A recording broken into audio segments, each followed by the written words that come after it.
Hey everyone, and welcome back to another episode of my Let's Play World of Tanks. So I have my laptop back, and I'm running into a bit of an issue, which I'll quickly explain in this one, and then we'll actually get to the actual Let's Plays here. You can actually see right here the exact issue I'm going to describe. Randomly, I seem to get a lot of frame dropping. It's just, it will go from running smoothly and normal without much problem to just all suddenly completely dropping its ability to play.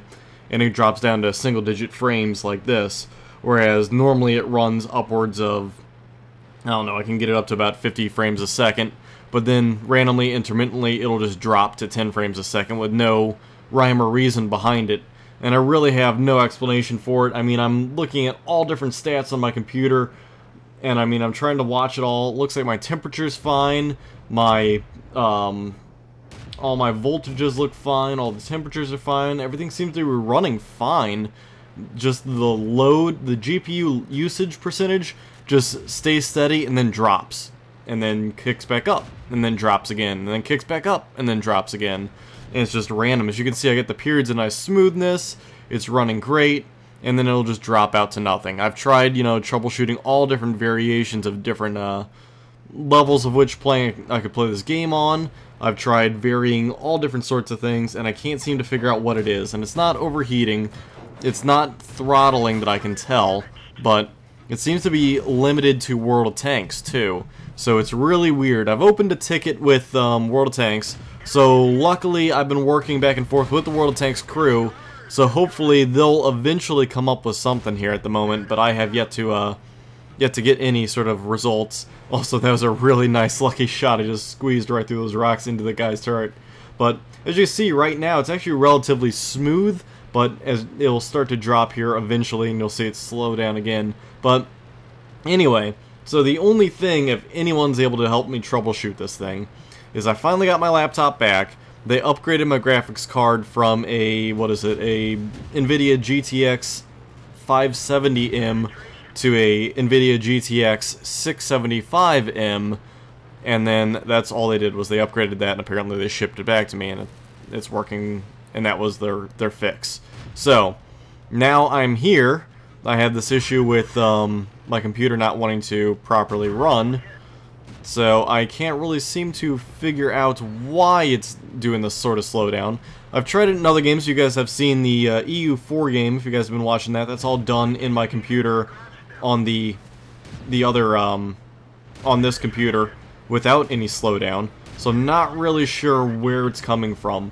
The only thing I can notice, if anyone's like a really tech pro wizard here, I'm usually pretty good at this stuff, but I'm watching the power levels on my my actual the i7, my Intel core here, and on the power levels, the package and IA cores, their wattage level keep dropping down to single digits and then shooting back up to double digits. That's the only thing I'm noticing when I get these slowdown events. They'll drop from like 28 or 30. Let's see, it's right now it's sitting at, you know, now it just dropped to 8.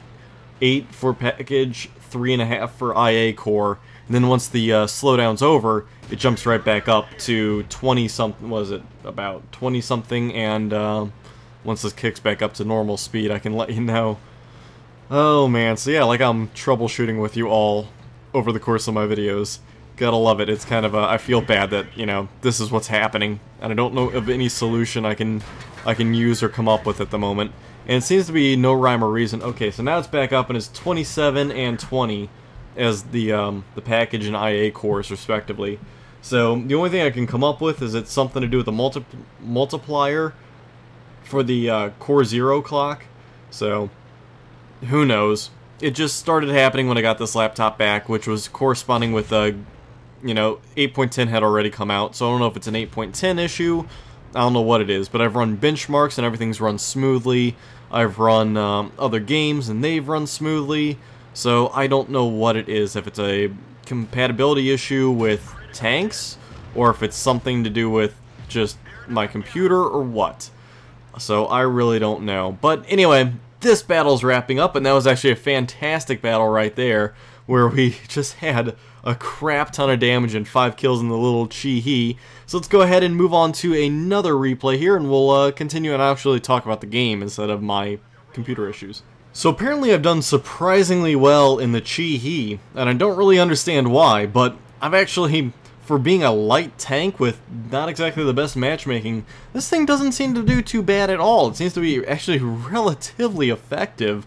It's worked out pretty well when I've been playing it, and it's not that bad of a gun on it. I mean, it could be better, could do more damage, but not gonna argue with it. Pin's great, so that's pretty much what I use it for, is the penetration rate of fire. I mean, if you take a look at it versus the oh, what's the other tank that's matched up with this one, the Key, I don't actually remember what the tier 4 medium tank is that's matched up. That one actually has a higher damage gun that has less pin and less less rate of fire and less pin. And so it's actually worse than if you were to run this gun on both tanks. So it's kind of interesting how that works. And I mean, it's just, this tank performs just so well. I mean, it almost performs better than the medium, at least in my experience, because I guess it's speed, maybe? I don't really know. I guess maybe it was just luck that I was able to perform how I did. Never really had any rhyme or reason to it. It just kind of worked out for me. Now, this thing does get hit pretty hard. It does not have much in the way of health. A whole 350. Not much that you can, you know, sneeze at. So you need to be very cautious with this thing. Make sure that you're not the only threat out there, because you want someone else to be able to sit there and be a juicier target for people to hit, because this thing, obviously, 0 armor and 0 survivability if it's out on its own.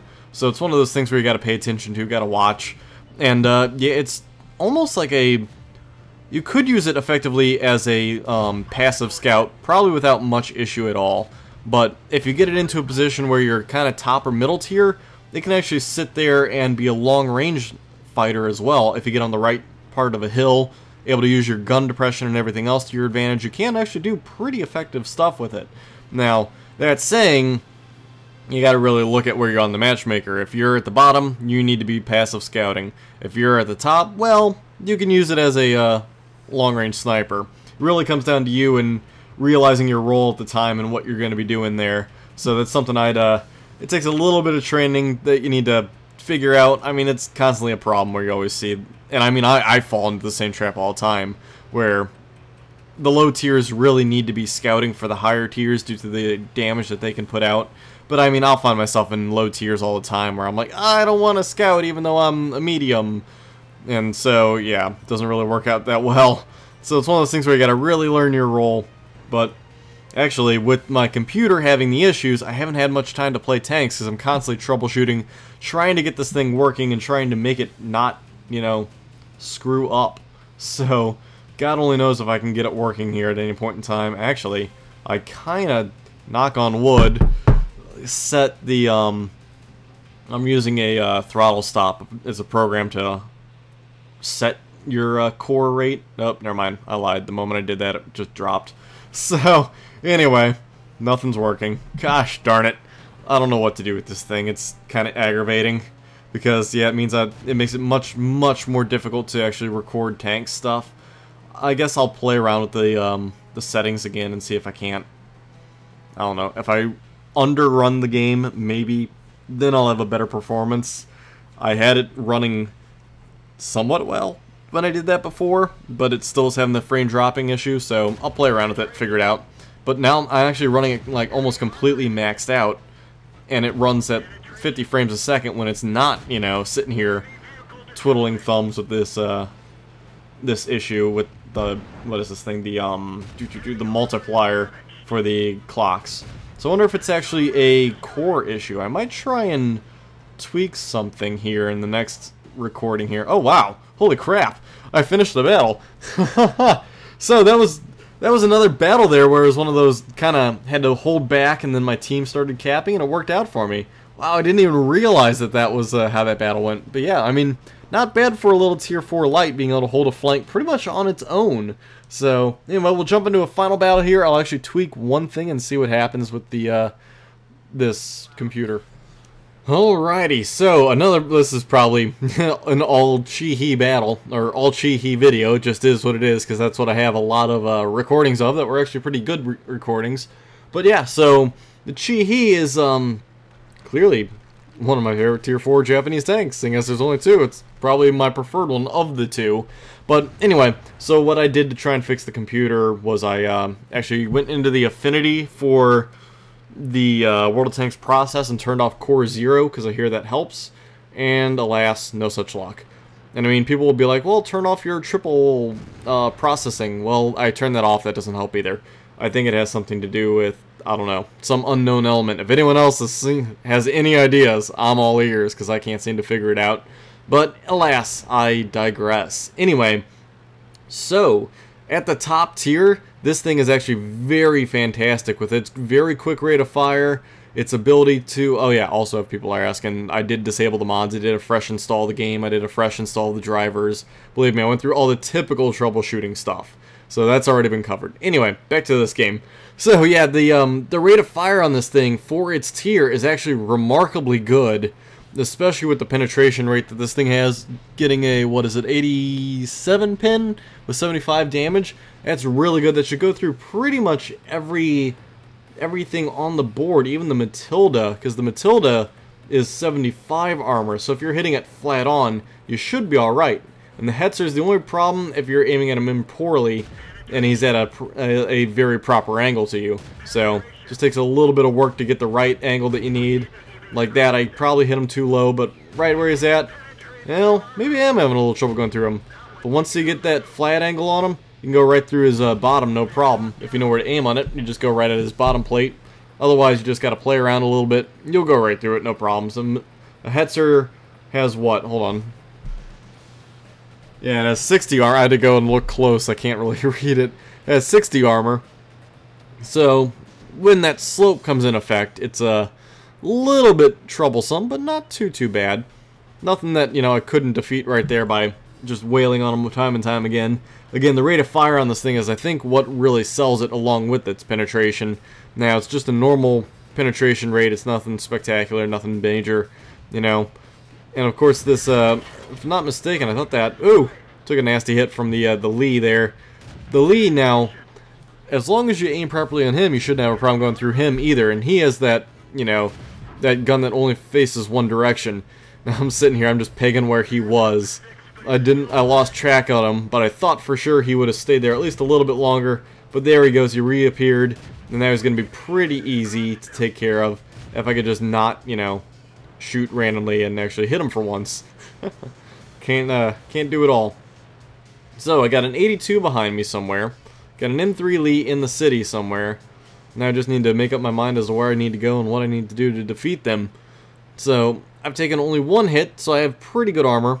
I know that Lee is pretty heavily damaged. Not too worried about him. So, just charge in at him, and hopefully I can take care of him. But, see, right here we got a standoff. Need the birch gun to just level him, which it does, and then that makes it really nice and easy when I had the birch gun helping me out like that. That was almost perfect that he was sitting there waiting for that view. I don't know if he was actually zoomed in there or if it was just complete and utter luck that he was able to pull the trigger the way he did. So now we just have a few tanks over here that need to be dealt with, and then it should hopefully be a pretty easy fight from there. I mean, we are kind of tied up at the moment, so being able to take care of these guys will really make a big difference. See if we can't see the Matilda down there. Now, sadly, the Matilda is in that just such a perfect little place down there in between all those buildings. It's going to take a little bit of, you know, patience to let him get out of there. I don't want to obviously get involved in driving down that hill and letting other things spot me. But yeah, now that he's in the open, I shoot a building. That's what I do best. No, but anyway, I digress there at that point. Yeah, so I mean, I finished up the Chi-He pretty much with this battle. And subsequently, I also finished up the other Tier 4 Japanese tank. In addition, that was pretty easy to deal with. Just since they both lead to the exact same tank, you really don't need to focus on both once you get them fully upgraded. But I kind of did, not paying attention. So I just used the experience that the Chi-He had to just, you know, get the radio upgrades. And then I completely forgot, you know, beyond that, and ended up having a ton of free experience that I now have to convert if I ever want to convert the free experience. But, you know, it's there if I need it. So, I mean, it's still just, I preferred this thing over the medium. I guess the mobility of it is what I preferred, was a little quicker to respond, a little nicer mobility. The gun's the same on both of them, so going with the speed is the better thing, I guess. And also having a scout means that I had better camo and just better abilities that way. But that's debatable when it comes to the fact that that is overruled by your matchmaking. Now, if I'm not mistaken, the matchmaking should be about the same. I thought for sure that matchmaking-wise, this thing should not receive true scout matchmaking, but I could be wrong on that one. It might have changed it so that it doesn't receive true scout matchmaking, or it might, and I just might have gotten lucky every one of my games and only ever saw tier 6 as the max. So, dodging a crap ton of shots, by the way, from the Sturmpanzer here, and of course, getting really lucky that he didn't fire at me again, or I was able to drop the line of sight. That was just all these things that I have nice and easy shots to, because they're all just hanging out here. Finish them off. Another 5-kill game in the Chi-Hi. That seems to be my consistency. So, that about wraps it up. I really have a lot of troubleshooting ahead of me to try and figure out this computer. So if anyone has any tips or recommendations, please let me know. I can't seem to figure anything out. And other than that, thank you guys for tuning in. Hopefully I can bring you guys some more content in World of Tanks without much trouble for my laptop. We'll see what happens. Anyway guys, thanks for tuning in, and I'll catch you in the next episode.